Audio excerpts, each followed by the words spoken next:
ವಿರುದ್ಧ ಮ್ಯಾಚ್ ಸೋತಿದ್ದು ಅಲ್ಲದೆ hand shake ನೀಡದಂತ ಭಾರತದ ವಿರುದ್ಧ ಪಿಸಿಬಿ ಫುಲ್ ಗರಂ ಆಗಿದೆ. ವಿಶ್ವ ಕ್ರಿಕೆಟ್ನಲ್ಲಿ ಮುಖಭಂಗ ಅನುಭವಿಸಿದ್ದಕ್ಕೆ ನಾವು ಏಷ್ಯಾ ಕಪ್ನೇ ಆಡಲ್ಲ ಅಂತ ಬಹಿಷ್ಕಾರ ಮಾಡ್ತೀವಿ ಅಂತ ಬ್ಲಾಕ್ ಮೇಲ್ ಕೂಡ ಶುರು ಮಾಡಿದ್ರು. ಆದ್ರೆ ಐಸಿಸಿ ಕೊಟ್ಟ ಡೋಸ್ಗೆ ಕಂಪ್ಲೀಟ್ ಆಗಿ ತಂಡ ಹೊಡೆದಿದ್ದಾರೆ. ತಾವೇ ಬಿಟ್ಟ ಬಾಣ ತಿರುಗುಬಾಣವಾಗಿದೆ. ಅಂತಾರಾಷ್ಟ್ರೀಯ ಮಟ್ಟದಲ್ಲಿ ಮತ್ತೊಮ್ಮೆ ಶೇಪ್ ಔಟ್ ಆಗಿದೆ. ಅಷ್ಟಕ್ಕೂ ಈ ಸಲ ಪಿಸಿಬಿ ಮಾಡಿಕೊಂಡ ಎಡವಟ್ಟು ಏನು, ಐಸಿಸಿ ಕೊಟ್ಟ ಶಾಕ್ ಎಂಥದ್ದು ಅನ್ನೋದನ್ನೇ ಈ ವಿಡಿಯೋದಲ್ಲಿ ಹೇಳ್ತೇನೆ. ನಾನು ಶಾಂತ. ನೀವು ಸುದ್ದಿಯಾನದ ಸಬ್ಸ್ಕ್ರೈಬರ್ ಆಗೋದಕ್ಕೆ ಮರಿಬೇಡಿ. ಭಾರತ ಮತ್ತು ಪಾಕಿಸ್ತಾನ ವಿರುದ್ಧದ ಪಂದ್ಯದ ಬಳಿಕ ಆಟಗಾರರು ಶೇಕ್ ಹ್ಯಾಂಡ್ ಮಾಡಿದಂತ ನಿರ್ಧಾರ ದೊಡ್ಡ ಮಟ್ಟದ ವಿವಾದವನ್ನು ಸೃಷ್ಟಿಸಿದೆ. ಭಾರತೀಯ ಆಟಗಾರರು ಕೈಕುಲುಕದೆ ಡ್ರೆಸ್ಸಿಂಗ್ ರೂಮ್ ಸೇರಿದ್ದು ಪಿಸಿಬಿಯನ್ನ ಅವಮಾನಕ್ಕೀಡು ಮಾಡಿದೆ. ಇದರಿಂದ ಕೆರಳಿರುವಂತ ಪಾಕ್ ಕ್ರಿಕೆಟ್ ಮಂಡಳಿ ಭಾರತ ವರ್ಸಸ್ ಪಾಕಿಸ್ತಾನ ಪಂದ್ಯದ ಮ್ಯಾಚ್ ರೆಫರಿಯನ್ನ ತೆಗೆದು ಹಾಕಬೇಕು ಅಂತ ಒತ್ತಾಯ ಮಾಡಿದೆ. ಹಾಗೆ ಬೇಡಿಕೆಯನ್ನ ಈಡೇರಿಸದೇ ಇದ್ರೆ ಯುಎಇ ವಿರುದ್ಧದ ಪಂದ್ಯವನ್ನ ಆಡೋದಿಲ್ಲ ಎನ್ನುವಂತ ಬೆದರಿಕೆ ಕೂಡ ಹಾಕಿದೆ. ಆದ್ರೆ ಪಾಕ್ ಬೇಡಿಕೆಗೆ ಐಸಿಸಿ ಕ್ಯಾರೆ ಎನ್ನದೆ ತಿರುಗೇಟು ಕೊಟ್ಟಿದೆ.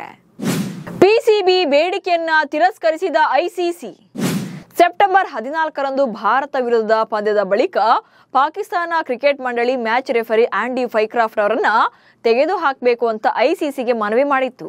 ತೆಗೆದು ಹಾಕದೇ ಇದ್ರೆ ತಮ್ಮ ತಂಡ ಪಂದ್ಯಾವಳಿಯನ್ನೇ ತೊರೆಯೋದಾಗಿ ಬೆದರಿಕೆ ಹಾಕಿದ್ದಾರೆ.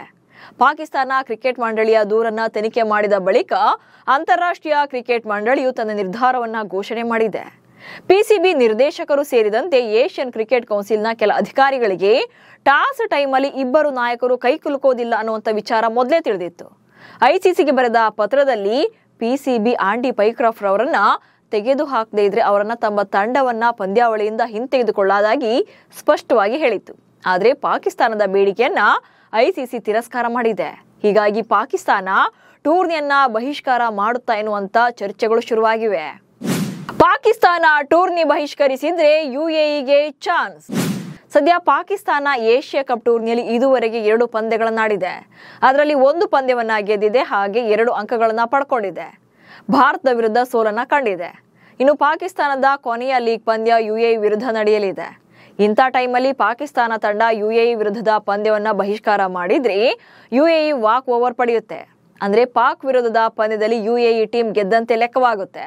ಸೊ ಪಾಕಿಸ್ತಾನ ವಾಕ್ ಓವರ್ ಮಾಡಿದ್ರೆ ಅವರು ಟೂರ್ನಿಯಿಂದಲೇ ಹೊರಬೀಳ್ಬೇಕಾಗುತ್ತೆ. ಅಥವಾ ಪಾಕಿಸ್ತಾನ ಪಂದ್ಯ ಆಡೋಕೆ ತೀರ್ಮಾನವನ್ನ ಮಾಡಿದ್ರೆ ಸೆಪ್ಟೆಂಬರ್ 17ರಂದು ಅಂದ್ರೆ ಬುಧವಾರ ಯುಎಇ ವಿರುದ್ಧ ತನ್ನ 3ನೇ ಪಂದ್ಯ ಆಡಲಿದೆ. ಈ ಮ್ಯಾಚ್ ಅಲ್ಲಿ ಗೆದ್ರೆ ಸೂಪರ್ 4ಗೆ ಸೆಲೆಕ್ಟ್ ಆಗ್ತಾರೆ. ಒಂದ್ ವೇಳೆ ಸೋತ್ರೆ ಟೂರ್ನಿಯಿಂದಲೇ ಹೊರಬೀಳ್ತಾರೆ. ಸದ್ಯ ಭಾರತ ವಿರುದ್ಧದ ಸೋಲಿನ ಬಳಿಕ ಪಾಕಿಸ್ತಾನ ಕ್ರಿಕೆಟ್ ಮಂಡಳಿಯಲ್ಲಿ ಈಗಾಗಲೇ ತಲೆದಂಡ ಕೂಡ ಆಗಿದೆ. ಪಿಸಿಬಿ ನಿರ್ದೇಶಕ ಉಸ್ಮಾನ್ ವಹಾಲಾ ಅವರನ್ನ ತಕ್ಷಣದಿಂದಲೇ ಜಾರಿಗೆ ಬರುವಂತೆ ಹುದ್ದೆಯಿಂದ ಅಮಾನತುಗೊಳಿಸಲಾಗಿದೆ. ಪಂದ್ಯದ ಬಳಿಕ ಕೈಕುಲುಕದ ಘಟನೆಯನ್ನ ನಿರ್ವಹಣೆ ಮಾಡುವಲ್ಲಿ ಲೋಪಗಳಾಗಿದೆ ಅಂತ ಈ ಕ್ರಮವನ್ನ ಕೈಗೊಳ್ಳಲಾಗಿದೆ. ಇದೀಗ ಐಸಿಸಿ ಮಟ್ಟದಲ್ಲೂ ಕೂಡ ಪಿಸಿಬಿಗೆ ಯಶಸ್ಸು ಸಿಕ್ಕಿಲ್ಲ.